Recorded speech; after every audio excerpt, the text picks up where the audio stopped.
Hello दोस्तों, आपका स्वागत है डायमंड गुरु 123 चैनल पर। तो मित्रों, आज हम दूसरा सेट हल करने वाले हैं, वही आरआरबी लोको पायलट का। इसमें जो है 25 सेट हैं। धीरे धीरे करके हम सभी हल करेंगे और ये विभिन्न प्रतियोगी परीक्षाओं के साथ साथ क्लास 10th और 11th 12th इन सभी के लिए बहुत ही महत्वपूर्ण प्रश्न हैं। तो इनमें हम पहला प्रश्न जो है वो प्रारंभ करते हैं। प्रश्न नंबर 41 से इसमें दोस्तों 55 तक हैं। 41 प्रश्न से 55 तक हैं। इसका पहला प्रश्न है DDT।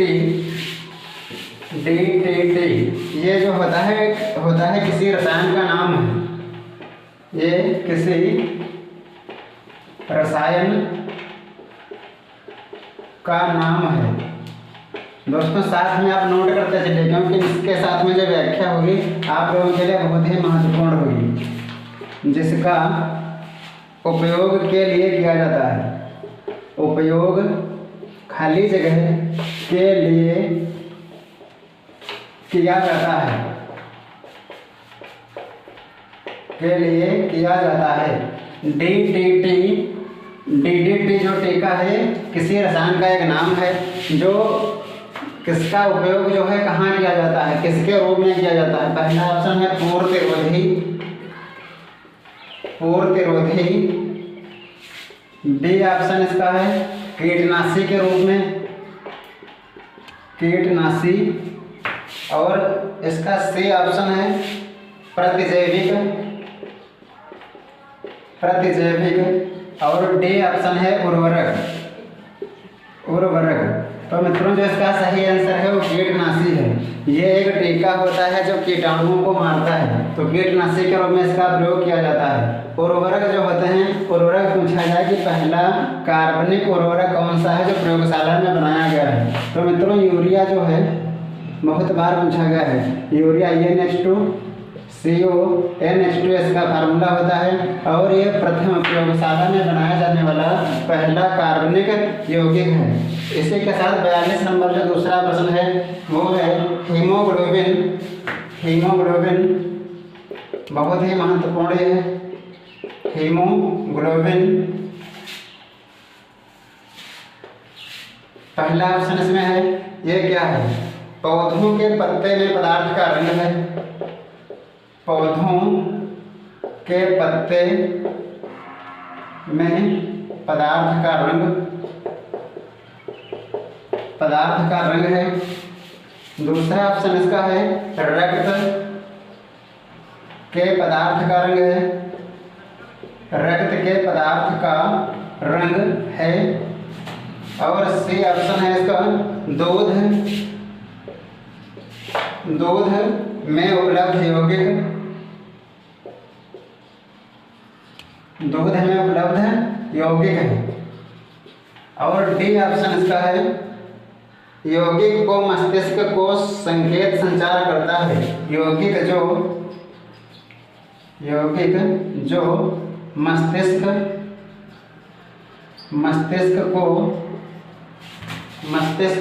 को संचार संकेत करता है। संचार संकेत करता है। बहुत ही महत्वपूर्ण दोस्तों प्रश्न है। इसमें हीमोग्लोबिन जो पूछा गया है, हीमोग्लोबिन क्या है? तो हीमोग्लोबिन जो होता है रक्त के पदार्थ का एक रंग है। इसी के कारण रक्त का रंग कैसा होता है? लाल होता है। पूछा जाता है हीमोग्लोबिन के कारण जो रक्त का रंग कैसा होता है? लाल होता है। किसके कारण होता है? हीमोग्लोबिन के कारण। पौधे के जो पत्ते होते हैं, पत्तों में इसमें क्या होता है? तो इसमें क्लोरोफिल या क्लोरोप्लास्ट होता है। क्या दोस्तों इसमें होता है? क्लोरोप्लास्ट होता है। ये कल भी बताया था, इसको क्लोरोप्लास्ट कहा जाता है, जिसे हम पर्णहरिम भी कहते हैं। पर्णहरिम। इसी के कारण पत्तियों का रंग कैसा होता है? हरा होता है। रक्त का लाल रंग किसके कारण होता है? हीमोग्लोबिन के कारण। दूध जो होता है, दूध में उपलब्ध यौगिक है। दूध में मित्रों ये नहीं होता हीमोग्लोबिन। दूध में जो होता है इसमें लैक्टोज शर्करा पाई जाती है। कौन सी शर्करा होती है? लैक्टोज होती है। दूध जो होता है इसका रंग पूछा जाए सफ़ेद किसके कारण होता है? तो इसमें कैसीन प्रोटीन होती है। कैसीन प्रोटीन के कारण दूध का रंग कैसा होता है? सफ़ेद होता है। दूध पूछा जाए कि दूध का गाय जो होती है उनका दूध हल्का पीला क्यों होता है? तो हल्का पीला जो उनका दूध होता है वो कैरोटीन के कारण होता है। कैरोटीन के कारण दूध का रंग पीला हो जाता है। उनको गाय जो होती है उनका हल्का दूध कैसा होता है, पीला होता है। तो दूध का पीलापन किसके कारण होता है, कैरोटीन के कारण होता है। दूध का खट्टापन पूछा जाता है। खट्टा जब दही जमता है तो उसमें रासायनिक अभिक्रिया होती है। रासायनिक अभिक्रिया होने के बाद में दूध खट्टा होता है। लैक्टोबैसिलस कीड़ा हो जाता है उसमें। लैक्टोबैसिलस कीड़ा उसमें हो जाता है दही में। इसके कारण दूध का जो खट्टापन होता है ऐसे लैक्टोबैसिलस जीवाणु के कारण हो जाता है। इसमें बैक्टीरिया पाया जाता है। यौगिक जो मस्तिष्क को संचार संकेत करता है, ये भी मित्रों नहीं होता है। इसमें सही आंसर जो था रक्त के पदार्थ का रंग होता है हीमोग्लोबिन। मस्तिष्क जो होता है उसके 3 पार्ट होते हैं। आगे प्रश्न आएगा तो उसके बारे में बताएंगे। प्रश्न नंबर 45 इसमें है, किस धातु से बनाया मिश्र धातु, किस धातु से बनाई गई मिश्र धातु से हवाई जहाज जो होते हैं बनाए जाते हैं। किस धातु का उसमें मिश्रण किया जाता है।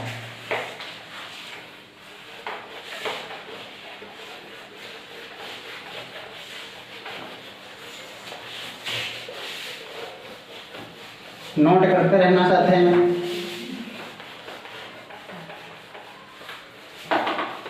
तुम लोग लिखे हो ना? हाँ हम सर लिख रहे हैं। लिख लिया करो। लिखाओ। किस धातु से बनाया मिश्र धातु हवाई जहाज तथा रेल के डिब्बे में पुर्जे के काम में लिया जाता है। प्रश्न नंबर 45 है, किस धातु से बनाया मिश्र धातु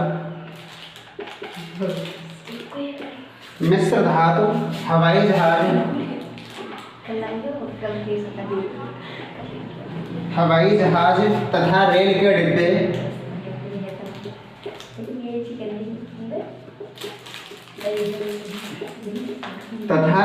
डिब्बे में पुर्जे के काम में लिया जाता है। पुर्जे के काम में लिया जाता है।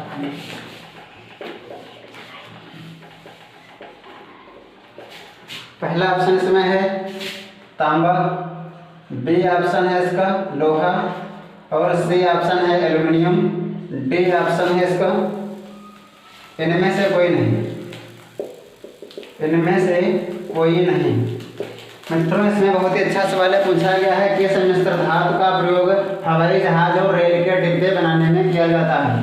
तो इसमें जो होता है एल्युमिनियम धातु जो होती है, इसके रेल के डिब्बे जो होते हैं हवाई जहाज होते हैं इस एल्युमिनियम धातु के बनाए जाते हैं। एल्युमिनियम जो होती है इसमें जो होता है बिजली जो होती है चांदी के बाद में कापर होता है। कापर के बाद में इसी में क्या होता है एल्युमिनियम का प्रवाह अच्छा होता है।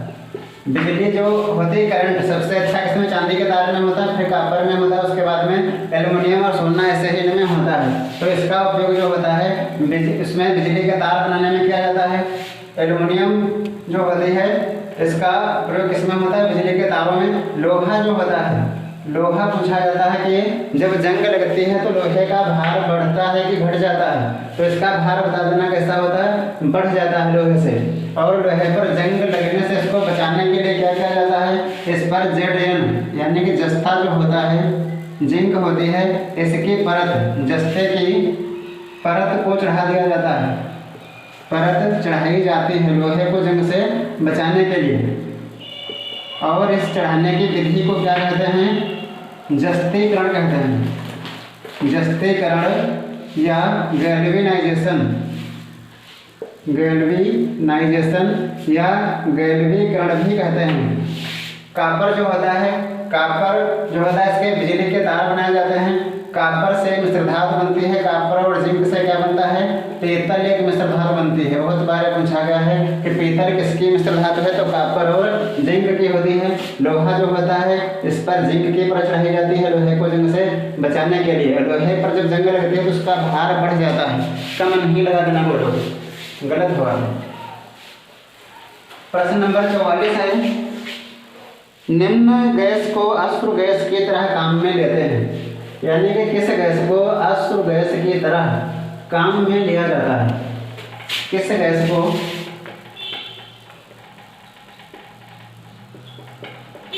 इस गैस को अश्रु गैस की तरह काम में लिया जाता है। पूछा गया है मित्रों कि जो ये तुम्हारा है अश्रु गैस का प्रयोग किस गैस के रूप में होता है, कौन सी गैस होती है? पहला ऑप्शन है H2, दूसरा ऑप्शन है N2, तीसरा ऑप्शन है SO4 और चौथा ऑप्शन है Cl2। तो इसमें सही आंसर जो मित्रों है ये तुम्हारा सल्फर डाइऑक्साइड है। सल्फर डाइऑक्साइड यह बनती कैसी है? तो यह सल्फर और ऑक्सीजन की अभिक्रिया कराने पर क्या बनता है? सल्फर डाइऑक्साइड बनती है। ये जो तुम्हारी है कैसी अभिक्रिया है? संयोजन अभिक्रिया है। संयोजन अभिक्रिया के द्वारा सल्फर डाइऑक्साइड बनती है, जो कि अश्रु गैस के रूप में इसका प्रयोग किया जाता है। नाइट्रोजन जो होती है ये जो तुम्हारे नमकीन के पैकेट जो आते हैं उनमें भरी जाती है। ये चिप्स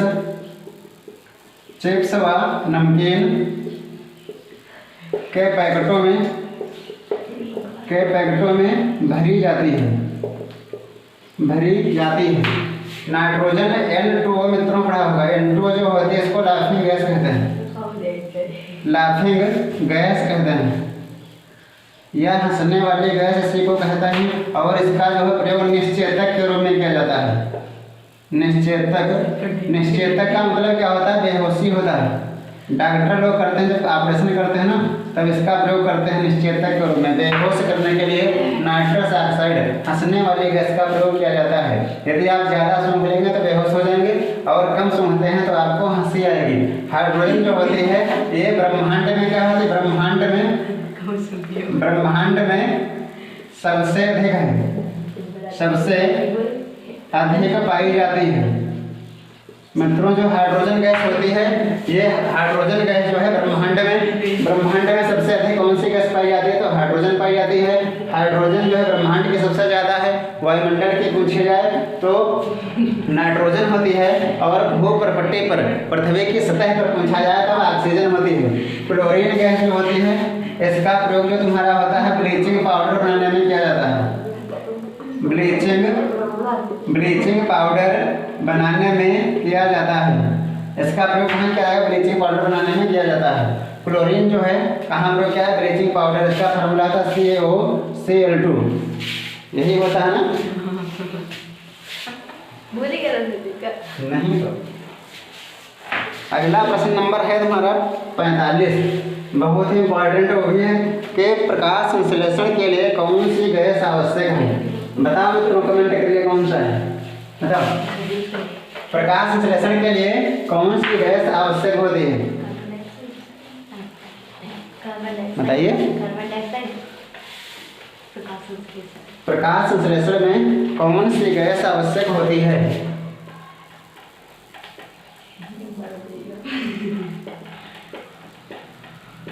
प्रकाश संश्लेषण में कौन सी गैस आवश्यक होती है?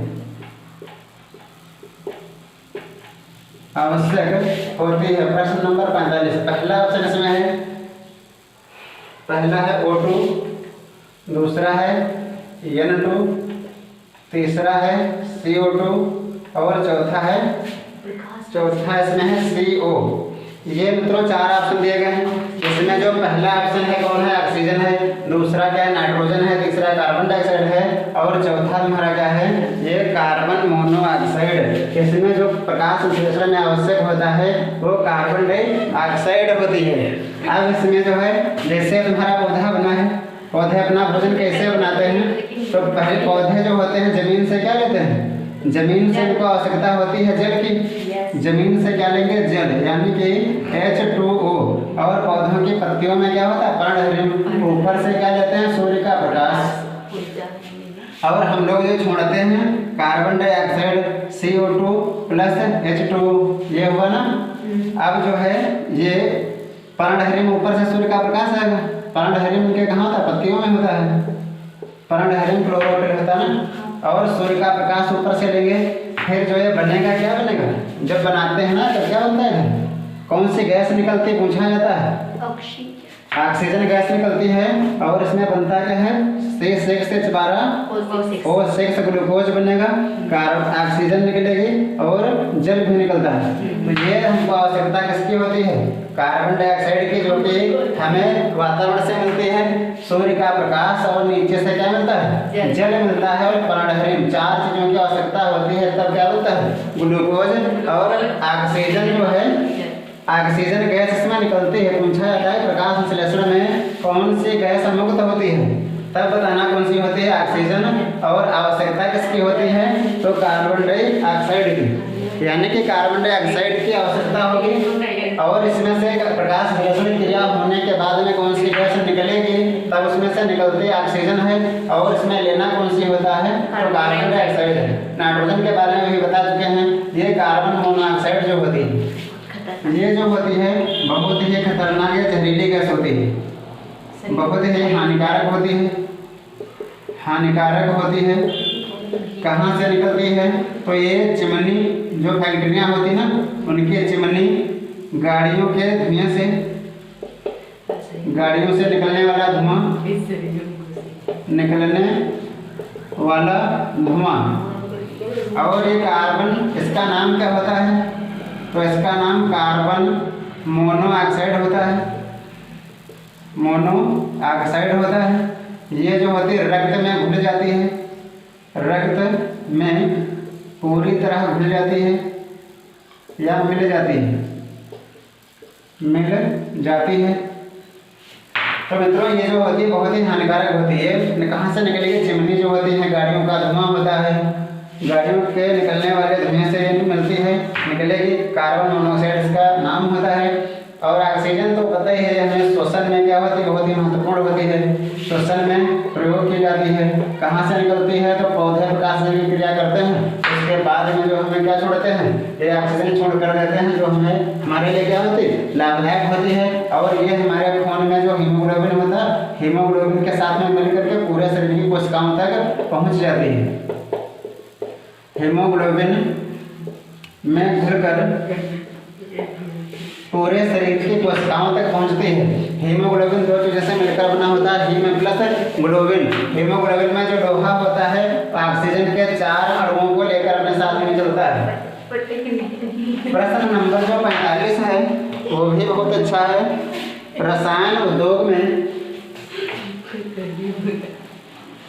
प्रश्न नंबर 46, प्रश्न नंबर 46 है कि रसायन उद्योग में कौन सा अम्ल रासायनिक माना जाता है? रसायन उद्योग में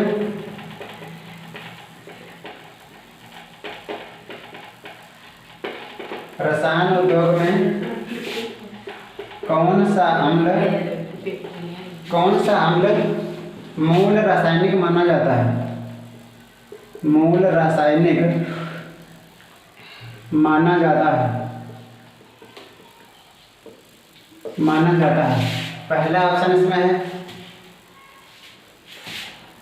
H2CO3, दूसरा ऑप्शन है HNO3, तीसरा ऑप्शन है H2SO4 और चौथा ऑप्शन है HCl। ये 4 मित्रों ऑप्शन है। इनमें आपसे पूछा गया है कि इसमें कौन सा मूल रसायन है, यानी कि सबसे महत्वपूर्ण कौन सा है। बहुत से रसायन उद्योगों में कौन सा अम्ल मूल रासायनिक नाम से जाना जाता है। तो इसमें जो H2SO4 होता है, सांद्र सल्फ्यूरिक अम्ल इसको कहते हैं। कौन सा अम्ल है? सल्फ्यूरिक अम्ल होता है। इसे अम्लराज कहते हैं या अम्लों का राजा कहते हैं। अम्लराज या अम्लों का राजा कहा जाता है, अम्लों का राजा कहा जाता है। यही जो होता है बैटरियों में प्रयोग किया जाता है, बैटरी में प्रयोग किया जाता है। इसमें हाइड्रोजन परमाणुओं की संख्या पूछी जाती है, कितनी होती है? तो हाइड्रोजन परमाणुओं की संख्या इसमें कितनी है मित्रों? तो यहाँ पर 2 लिखा ना, तो हाइड्रोजन परमाणु की संख्या कितनी होगी? हाइड्रोजन परमाणु की संख्या 2 होती है इसमें। HCl जो होता है इसे जो होता है पेट का अम्ल कहा जाता है। पेट का अम्ल कहाँ पाया जाता है? तो ये हमारे आमाशय में पाया जाता है। आमाशय में जठर रस के रूप में पाया जाता है। जठर रस के रूप में होता है, जिसका काम क्या होता है? बैक्टीरिया भोजन के साथ में जो भी हानिकारक बैक्टीरिया जाते हैं, बैक्टीरिया को मारने का काम करता है। बैक्टीरिया को मारने का काम करता है। कौन सा अम्ल होता है? यही HCl होता है। HNO3 जो होता है ये बहुत ही, ये भी खतरनाक है। इसका प्रयोग विस्फोटक के रूप में किया जाता है। विस्फोटक पदार्थ बनाने में किया जाता है। और मित्रों HNO3 और HCl ये दो अम्ल मिला दिए जाते हैं तो एक और रजिया बन जाता है। बहुत बार पूछा गया HCl और HNO3 ये दो अम्ल जब आपस में मिला दिए जाते हैं तब बनता है एक्कोरजिया। एक्कोरजिया जो होता है इसको सोना या चांदी को गलाने में प्रयोग किया जाता है। सोना या चांदी को गलाने में प्रयोग किया जाता है। इसमें जो 3 भाग होता है HCl होता है, एक भाग क्या होता है? ये होता है नाइट्रिक अम्ल। HNO3 इसे कहते हैं नाइट्रिक अम्ल। पूछा जाए एक्कोरजिया किससे मिलकर बना होता है? तो HCl अम्ल और नाइट्रिक अम्ल इन दोनों के मिश्रण से क्या बनता है? एक्कोरजिया बनता है। इसका कार्य क्या होता है? सोना या चांदी को गलाने में। गाँव में आते हैं ना पैर साफ करने कहते हैं पैर साफ करा लो, आते हैं उसमें डालते हैं तो निकाल कर चमकने लगती है ना, उसमें से एक्कोरजिया होता है। उनके पास से बना पहले चढ़ाते हैं और उसमें जैसे ही तुम्हारी पायल जो भी आभूषण होंगे डालते हैं तुरंत साफ हो जाता है। उसको काट देता है, थोड़ी देर पड़ा रहने दें तो गल जाएगा उसी में। तो ये प्रश्न हुआ हमारा 46 नंबर। इसके बाद में अगला है वो भी बहुत ही अच्छा प्रश्न, शुष्क बर्फ। 47 नंबर प्रश्न है शुष्क बर्फ क्या है? शुष्क बर्फ सुने हो क्या होता है? बताइए। शुष्क बर्फ तो गीली सुना है ना जी सर। शुष्क बर्फ जो है क्या होती है?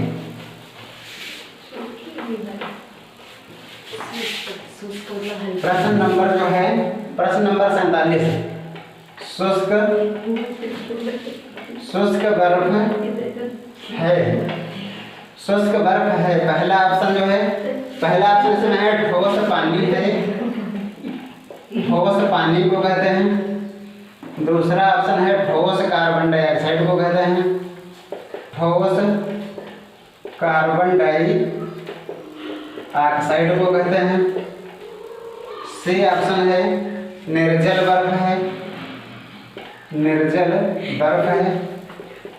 और डी ऑप्शन इसका है ठोस हाइड्रोजन पेरोक्साइड, ठोस हाइड्रोजन पेरोक्साइड। तो इसका जो सही आंसर है वह ठोस कार्बन डाइऑक्साइड। कार्बन डाइऑक्साइड तो तुमने खूब पढ़ा होगा, लेकिन ठोस कार्बन डाइऑक्साइड का मतलब होता है यानी कि एक ऐसी बर्फ होती है इसको यदि अपने आप सतह पर रखते हैं, अपने किसी भी शरीर पर हाथ से टच करते हैं तो उसमें जो है पानी आपके हाथों में नहीं लगेगा, ये शुष्क होती है। इसका प्रयोग कहाँ किया जाता है? तो लाश जो मुर्दा होती है ना, लाशों को सुरक्षित रखने के लिए, लाशों को सुरक्षित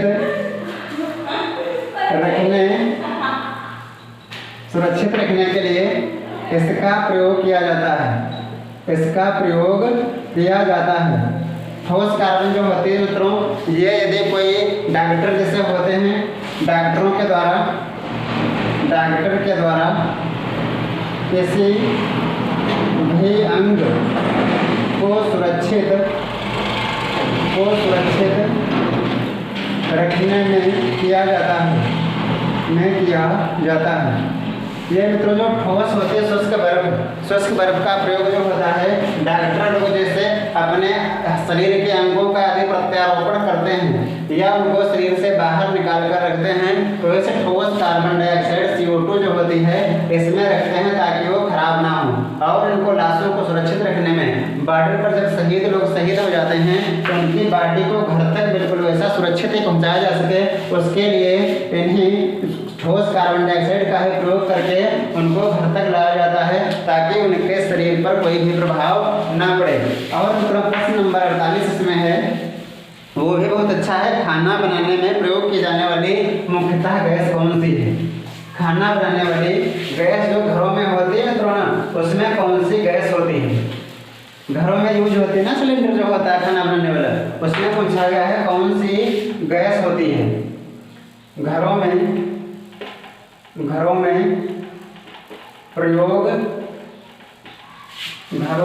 प्रयोग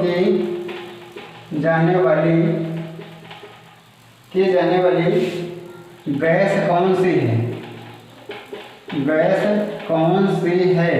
मित्रों जो खाना बनाने वाली गैस होती है उसमें पूछा गया है कौन सी गैस होती है? पहला है CO2,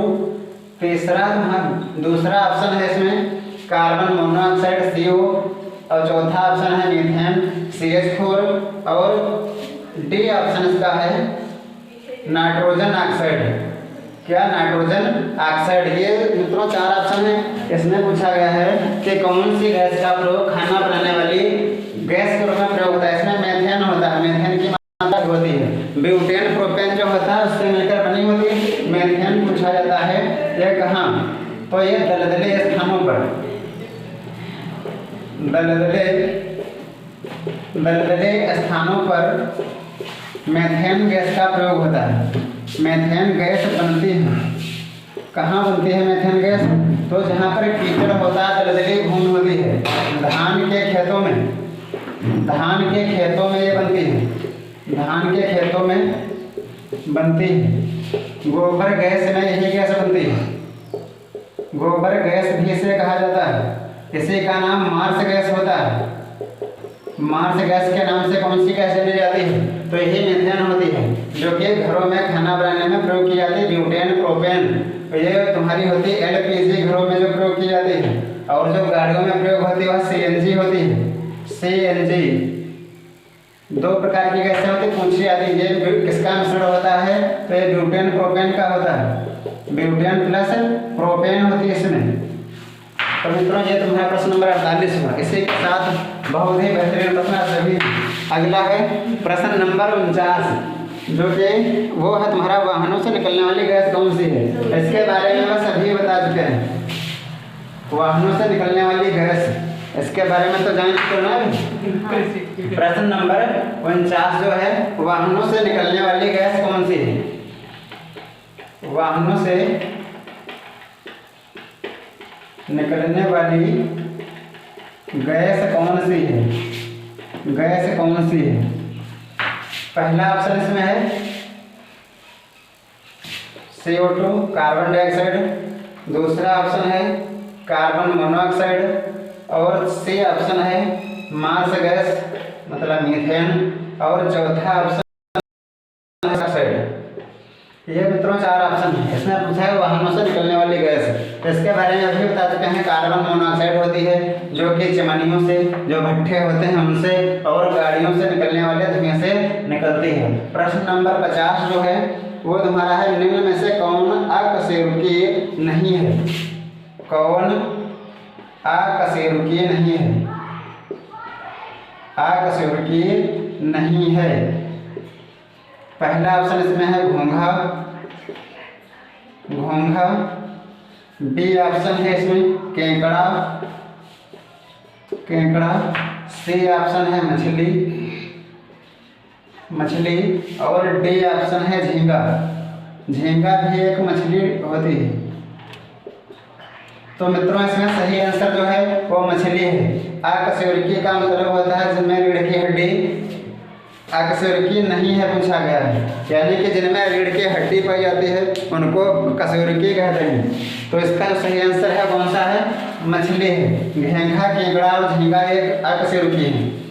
प्रश्न नंबर 51 जो है वो है निम्न में से कौन स्तनधारी नहीं है? स्तनधारी दोस्तों किसे कहते हैं? ऐसे जीव जंतु जो अपने बच्चों को दूध पिलाने का कार्य करते हैं उन्हें क्या कहते हैं? स्तनधारी कहते हैं। कौन से स्तनधारी, कौन सा स्तनधारी नहीं है, स्तनधारी नहीं है। ऑप्शन इसका पहला है मछली, बहुत ही आसान है तो मछली, गाय, गाय के बाद में बकरी है, बकरी के बाद में है फिर हॉयल, हॉयल भी है, मछली होती है। मात्र एक मछली है जो अपने बच्चों को क्या पिलाती है, दूध पिलाती है। तो हॉयल, बकरी, गाय ये सभी जो होते हैं स्तनधारी होते हैं, लेकिन जो मछली होती है ये स्तनधारी नहीं होती। इसका सही आंसर कौन सा होगा, मछली होगा। प्रश्न नंबर 53 जो है ये तुम्हारा है, स्तनधारियों में गर्भाधान किस स्थान पर होता है। स्त्रियों में या स्तनधारियों में,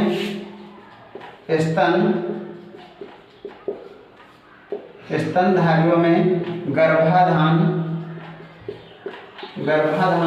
किस स्थान पर होता है, किस स्थान पर होता है, किस स्थान पर होता है। पहला ऑप्शन इसका है डिंब ग्रंथि, डिंब ग्रंथि। दूसरा ऑप्शन है इसका गर्भाशय, गर्भाशय। तीसरा ऑप्शन है इसका डिंबवाही नली, डिंबवाही नली। और डी ऑप्शन है इसका मूत्रवाहिनी, मूत्रवाहिनी। तो मित्रों इसका जो सही आंसर होगा इसमें जो स्तनधारियों में गर्भाधान किस स्थान पर होता है, तो इसमें मित्रों जो होता है गर्भाशय। यहाँ पर क्या होता है गर्भाधान यानी कि कहाँ जहाँ पर गर्भ ठहरता है और भ्रूण का विकास होता है वह कौन सा है, तो ये गर्भाशय इसमें ऑप्शन के हिसाब से सही है। डिंब ग्रंथ जो होता है इसको ओवरी को कहते हैं।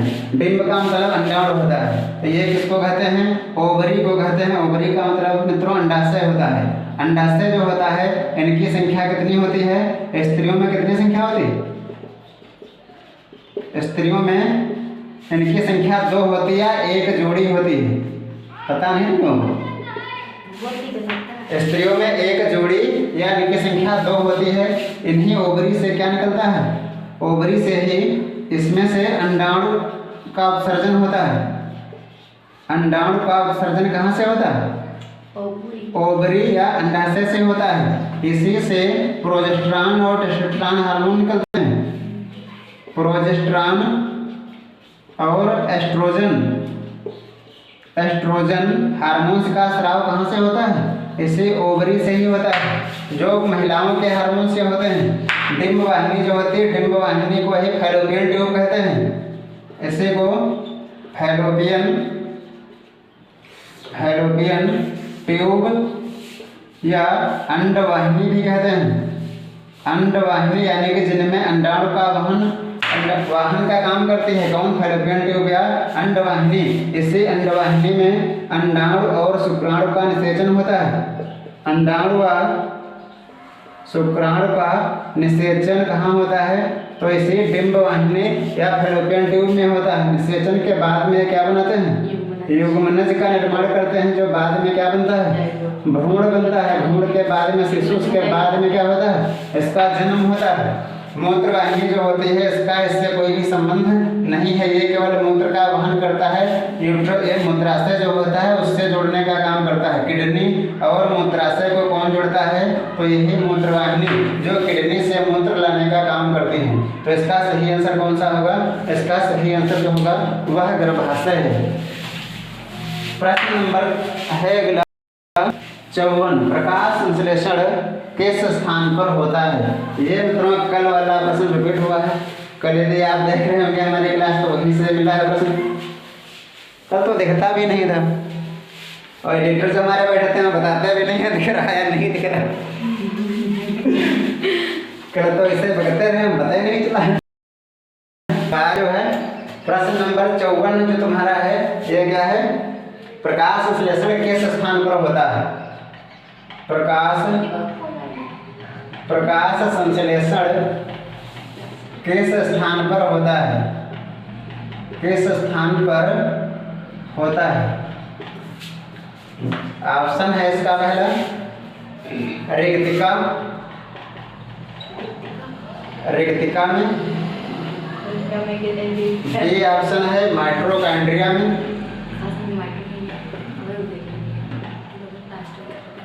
माइटोकॉन्ड्रिया में। सी ऑप्शन इसका है क्लोरोप्लास्ट में। क्लोरोप्लास्ट में। और डी ऑप्शन है उपर्युक्त में से कोई नहीं, कोई नहीं। बताओ दोस्तों कौन सा है? इसमें जो है क्लोरोप्लास्ट, इसी को जो है पर्णहरिम कहते हैं। अभी बताया कुछ देर पहले क्या होता है, इसको पर्णहरिम भी कहते हैं, इसी को क्लोरोफिल कहते हैं। क्लोरोफिल कहा जाता है। कहाँ पाया जाता है? पत्तियों में पाया जाता है। किस भाग में पाया जाता है? ग्रेना और स्ट्रोमा में। पत्तियों में, पत्तियों के किस भाग में? ग्रेना में। कौन सी अभिक्रिया होती है? प्रकाशिक अभिक्रिया होती है। किस में होती है? प्रकाशिक अभिक्रिया ग्रेना में होती है। स्ट्रोमा में कौन सी अभिक्रिया होती है? स्ट्रोमा में अप्रकाशिक अभिक्रिया होती है। अप्रकाशिक अभिक्रिया होती है। माइटोकॉन्ड्रिया जो होती है इसमें आरएनए और डीएनए बनते हैं। आरएनए जो होते हैं कितने प्रकार के होते हैं? इसमें राइबोसोम बनता है जो 2 प्रकार का होता है। राइबोसोम 70S और 80S, 2 प्रकार के राइबोसोम जो प्रोटीन का निर्माण करते हैं। राइबोसोम किसमें प्रयोग किया जाता है? प्रोटीन के निर्माण में। प्रोटीन का कार्य क्या होता है? कार्यात्मक व संरचनात्मक इकाई होती है। संरचनात्मक इकाई होती है, यानी कि हमारे शरीर को कार्य करने में और हमारे शरीर का ढांचा बनाने में ये प्रयोग होती है। लास्ट प्रश्न मित्रों है 55 नंबर तुम्हारा अंतिम प्रश्न है। दूध जो है, दूध का घनत्व मापी है। दूध के घनत्व को कौन मापता है? घनत्व कहा जाए या शुद्धता कहा जाए? दूध के लिए शुद्धता कहा जाए या इसका घनत्व, गाढ़ापन जो होता है किससे मापा जाता है? दूध का घनत्व मापी है। घनत्व मापी कौन सा है? ऑप्शन है लैक्टोमीटर, लैक्टोमीटर। बी ऑप्शन है इसका हाइड्रोमीटर, हाइड्रोमीटर। ऑप्शन है इसका बैरोमीटर, बैरोमीटर। और डी ऑप्शन है हाइग्रोमीटर, हाइग्रोमीटर। मित्रों 4